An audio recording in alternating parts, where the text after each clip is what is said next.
Hola, hola, muy buenos días, apreciables maestros y maestras. Bienvenidos y bienvenidas a esta cápsula número 3 para ir retomando el contenido temático a la materia fonometría y logopedia aplicada en edad temprana. ¿Ok? El día de hoy toca revisar el preprocesamiento acerca de las afasias, pues prácticamente, como vamos a hablar dentro de esta intervención logística entre el sistema de comunicación. Pues cada una de estas alteraciones pues tiene que ir generando una apertura a retomar a las afasias, ¿no? Al hablar de las afasias entendemos que hay una y existe una alteración de la expresión y o comprensión causada por algún trastorno neuronal, ¿no? Esto mediante el diálogo y la reinterpretación dentro de la comunicación de las y los pequeños. También pueden ir perturbando la expresión y la comprensión de señales verbales, ausencias en algunas cuestiones, ¿no? En este sentido, pues prácticamente el término de las afasias dentro del lenguaje, pues da una alteración reintegrada a la comprensión de todas y cada una de estas canalizaciones dentro del proceso de la comunicación. Podemos ir como que trabajando esta parte integrativa de todo lo que comúnmente retoma el tema de las afasias y como tal hay una indagación sobre esta sistematización para ir comprendiendo cada uno de estos puntos. Lo importante es que nosotras y nosotros podamos ir procesando las características simbólicas de las afasias y cómo podemos ir trabajando mediante la reintegración y también la resolución de cada una de estas. Las afasias empiezan a reintegrarse por un daño cerebral adquirido, por alguna alteración neuronal y prácticamente nos da una pérdida significativa a todo lo que nosotras y nosotros queremos ir como que pues, también revisando. Las cuestiones también analíticas dentro de las fascias es que van apareciendo mediante cada una de estas alteraciones. En la comunicación neurolingüística también tenemos que ir generando también una apertura dentro de la comprensión, ya que la localización del lenguaje es algo importante para poder ir profundizando y descubrir acerca de qué el proceso de la lateralidad nos está afectando, ¿no? Dentro de este testimonio también podemos ir argumentando y también llevándolos a cabo mediante esta parte de la percepción del habla y cómo el sistema del procesamiento lingüístico también nos va a ir acompañando dentro de esta metodología.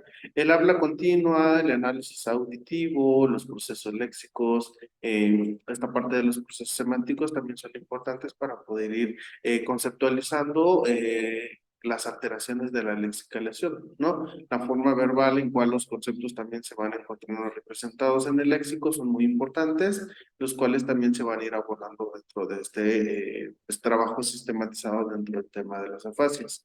Entonces, para poder ir como que retomando también todo esto, se tiene que ir revisando alguna función de algún análisis visual, la representación del objeto, el sistema semántico, el léxico fonológico y el almacén de los fonemas. ¿Ok?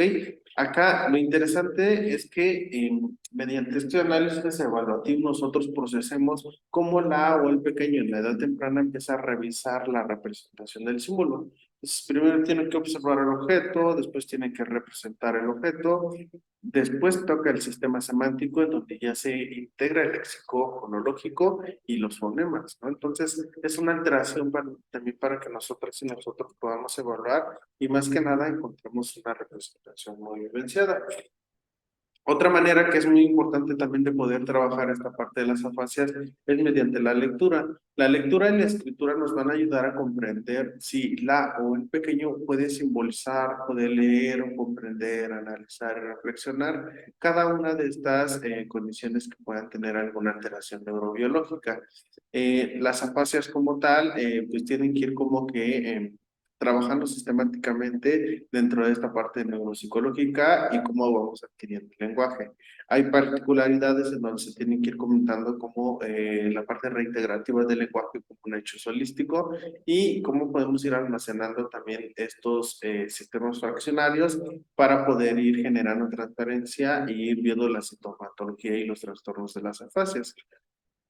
Comúnmente vamos a ver trastornos y sintomatologías, los trastornos de la expresión verbal, los trastornos dentro de la articulación, algunas otras que van a ser algunas funciones verbales y demás. y vamos a tener también trastornos de la comprensión verbal.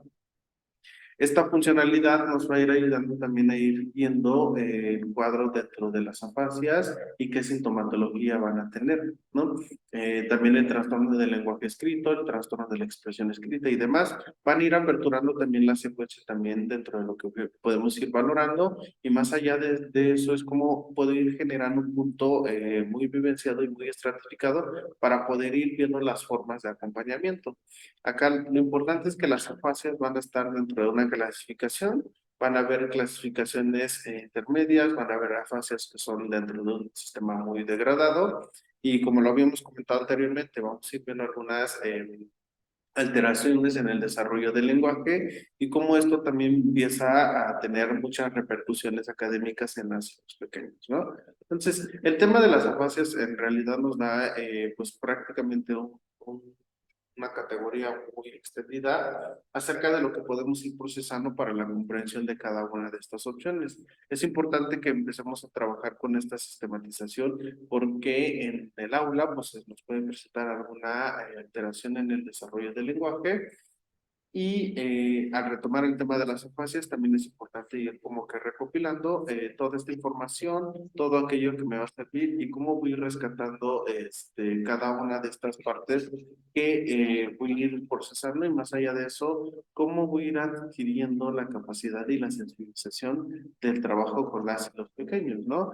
De esta puntualización, pues sirve mucho ir retomando el tema de las afasias. También están estas dimensiones y categorías de trabajo, como la fonología, la praxia, esta parte de la morfología, algunas funciones musculoesqueléticas y las técnicas de recuperación, como es la lectoescritura, la observación, la reintegración de símbolos y demás. ¿Ok? Entonces, pues esto vamos a irlo aterrizando poco a poco. Lo importante es que vayamos ir viendo cómo podemos ir interviniendo y procesando y también te dar la información más importante dentro del tema de las empresas. ¿Ok? De mi parte sería todo para culminar esta tercera cápsula. Cuídense mucho, nos estamos viendo y ante cualquier duda o comentario, pues quedo atento a sus órdenes. Hasta luego.